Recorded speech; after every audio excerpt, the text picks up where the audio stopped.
Annyeonghaseyo. 안녕하세요.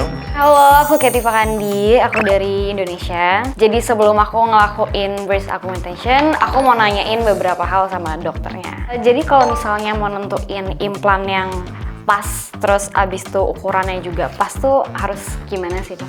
모형물 사이즈는 본인이 가진 기존의 흉곽 크기하고 흉곽뿐만 아니라 뼈도 고려를 해야 되고 가슴방의 넓이라든지 이제 높이 이런 부분들도 고려를 해야 되고 어떤 사람들은 좀 퍼진 느낌을 원하는 경우도 있고 어떤 사람은 많이 앞으로 볼록한 느낌을 원하는 사람들도 있고 이런 원하는 스타일이 다르기 때문에 그런 스타일에 따라서 보형물 사이즈가 보통 정해지게 되고 보형물의 넓이라든지 프로젝션이 이제 결정되면서 사이즈도 같이 결정이 되게 됩니다.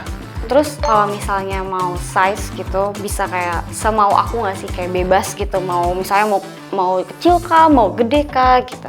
사람들마다 원하는 사이즈나 모양이 다 다르긴 해서 최대한 원하는 모양이나 원하는 크기로 만들어 주려고 최대한 노력은 합니다. 하지만 본인이 가진 피부 두께라든지 근육량에 따라서 피부가 얇은 사람들 같은 경우는 너무 큰 사이즈를 넣으면 보형물이 비친다든지 오히려 이제 피부가 너무 늘어나면서 피부가 너무 얇아지면서 상처가 잘 안 닫힌다든지 이런 문제가 생기는 경우에는 본인이 아무리 큰 걸 원한다 하더라도 한계가 있을 수 있습니다.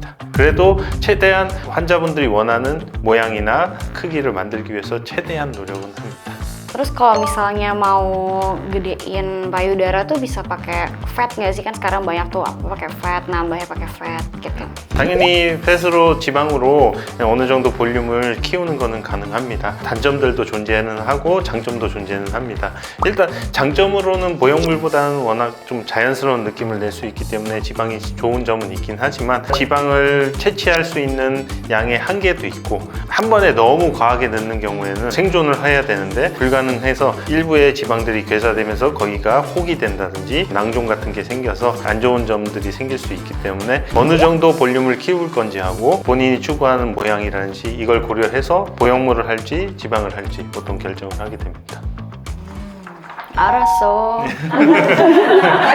네. Terus kalau buat jahitan tuh gimana sih? Kan biasanya ada yang di bawah payudaranya, ada juga katanya yang di ketek, itu di mananya? 일반적으로 옛날 때부터 절개 위치는 4가지 정도가 있습니다. 근데 이제 배꼽 주변으로 절개하는 거 현재는 사용되지 않는 방법이고 요즘 많이 사용되는 방법은 주로 밑선하고 겨드랑이 절개하고 유륜 절개가 있습니다. 이 중에서 제일 흔하게 사용되는 절개 위치는 아무래도 밑선을 제일 많이 선호하는 스타일이고 가슴 밑 주름선에 흉터도 가려지는 면도 있고 직접적으로 우리가 절개를 통해서 근육이나 방을 확실하게 시야를 보면서 만들 수 있기 때문에 모양도 좋게 만들 수 있고 원하는 크기만큼 많이 크게 넣을 수 있는 장점이 있어서 밑선을 선호하기는 합니다.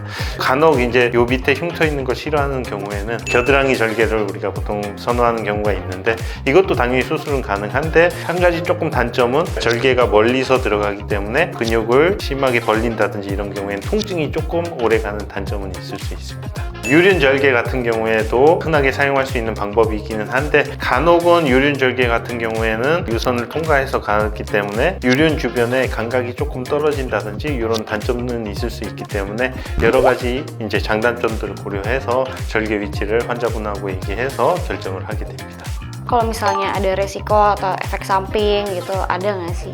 확대 수술하고 제일 걱정하는 부분들은 구형 구축이라고 합니다. 보형물을 넣고 나면 실리콘을 싸고 있는 막들이 형성되는데 이 막이 과하게 두껍게 생긴다든지 가슴이 점점 촉감이 돌덩이처럼 딱딱해지고 점점점 위로 올라간다든지 위치가 변경되면서 모양이 찌그러져 보인다든지 이런 부분들을 제일 걱정을 많이 합니다. 제일 중요한 거는 우리가 수술을 할 때 염증이 생기지 않도록 감염이 되지 않도록 우리가 수술을 주의 깊게 하는 게 제일 중요하고 그 이후에는 우리가 환자분들한테 구축을 예방하는 약을 복용하게 하는데 그거를 좀 잘 따라주고 본인도 염증이 생기지 않도록 면역력을 높이는 건강 관리를 해주면 그런 부작용을 예방할 수가 있습니다. 그 외에는 위치가 다른다든지 크기가 모양이 다른다든지 밑으로 빠진다든지 다른 여러 가지 이제 모양적인 부분들이 있는데 이런 부분들은 어느 정도 재수술을 통해서 교정이 가능한 부분들이 있으니까 크게 걱정하실 필요는 없습니다.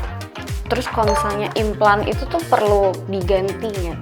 보형물 같은 경우는 우리가 한번 잘 자리 잡고 문제가 없다면 평생 유지해도 전혀 문제가 없습니다. 근데 과거에 나온 보형물보다 요 최근에는 보형물들이 조금 더 발전이 되면서 보형물을 싸고 있는 막이라든지 이런 걸 좀 더 튼튼하게 만들었기 때문에 보형물이 파열된다든지 변형이 생기는 경우가 점점 줄어들고 있고, 무조건 보형물을 교체해야 되는 건 아니니까 크게 걱정은 안 하셔도 됩니다.